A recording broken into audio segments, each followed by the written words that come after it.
ভাই আজকের চ্যালেঞ্জ একদম সোজা, না হেসে থাকতে হবে, আর যদি একটু হেসে ফেলেন ভিডিওতে লাইক দিতে হবে এবং চ্যানেলটিকে সাবস্ক্রাইব করতে হবে। আর যদি হাসি কন্ট্রোল করতে পারেন তাহলে কমেন্ট বক্সে জানিয়ে যাবেন। তো দেরি না করে চলুন ভিডিওগুলো শুরু করা যাক। নাম্বার 3।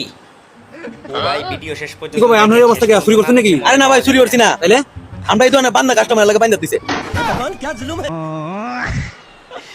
নাম্বার 2। আল্লাহ রহমতের মালিক দেখবো মায়া সকল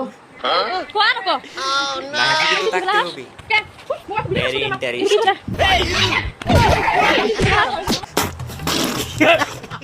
নাম্বার 1। কেন বসে রে বুঝলাম কিভাবে বসে রাইতে কথা যাবা ভাই সামনে যাবে যাবো আপা উড়েন বুঝলাম না সাবি কই গেল সাবি ঘরে আছি ভাই কি হইছে আপা গাড়ি সাবিটা পাইতাছি না ভাই ওই যে সাবি ঝুলে লেছে আরে আপা এই সাবিটা দিয়ে আমাদের মতো একটা গাড়ি আছে আমার বাসায় ওই গাড়িটা চালাই ভাই এটা কেলা কোন সাবি ঝুলে লেছে তুমি হেরে যাবে, তাহলে কিন্তু ভিডিওতে লাইক। ভাই ভিডিওগুলো আপনার কাছে কেমন লেগেছে তা কমেন্ট করে কমেন্ট বক্সে জানিয়ে যাবেন।